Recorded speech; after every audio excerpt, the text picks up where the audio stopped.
വലസൗഫ യുഅതീക റബ്ബുക ഫതർദ. അല്ലാഹുവിന്റെ റസൂൽ അങ്ങോട്ടല്ല, അല്ലാഹ് ഇങ്ങോട്ട് പറഞ്ഞു, നബിയെ ഞാൻ നിങ്ങൾക്ക് പിന്നീട് തരും. എത്ര തരും? നിങ്ങൾ തൃപ്തിപ്പെടുന്നതുവരെ. അംബിയാ മുർസലീങ്ങൾക്കിടയിൽ മുഹമ്മദ് മുസ്തഫ സല്ലല്ലാഹു അലൈഹി വസല്ലം തങ്ങൾക്ക് അല്ലാഹുവിനടുത്തുള്ള സ്ഥാനവും ബഹുമതിയുമാണ് ആ ആയത്തിൽ അല്ലാഹു നമുക്ക് പറഞ്ഞു തരുന്നത്.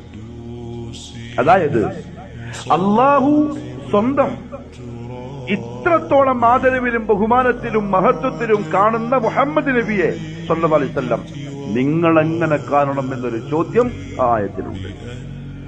അല്ലാഹ് ഇത്ര പരിഗണിക്കുന്ന ഒരു പ്രവാചകനെ അടിമകളാകുന്ന നിങ്ങൾ എത്രത്തോളം പരിഗണിക്കേണ്ടിയിരിക്കുന്നു. അതുകൊണ്ടാണ് സഹാബാക്കൾ റസൂലുള്ളാഹി സ്വല്ലല്ലാഹു അലൈഹി വസല്ലം തങ്ങളുടെ മുന്നിൽ ശബ്ദമുയർത്തി സാധാരണക്കാർ അങ്ങോട്ടും ഇങ്ങോട്ടും വർത്താനം പറയുന്ന പോലെ സംസാരിച്ചപ്പോൾ അല്ലാഹു പറഞ്ഞു, എന്റെ നബിയാണിത്, ഇത് എന്റെ റസൂലാണ്.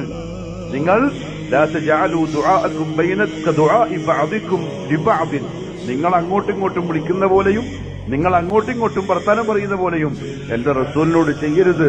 മാന്യമായി വർത്താനം പറഞ്ഞോളണം. ലാ തർഫഉ അസ്വാതകും ഫൗക സൗതിൻ നബി, എന്റെ നബിന്റെ ശബ്ദത്തെക്കാളും മുകളിൽ നിങ്ങളെ ശബ്ദം ഉയരാൻ പാടില്ല. അഥവാ ഉയർത്തിയാൽ നിങ്ങൾ അറിയാണ്ട് നിങ്ങളുടെ അമലുകൾ പൊളിഞ്ഞു പോവും. അത്ര ബഹുമാനിച്ചോളണം.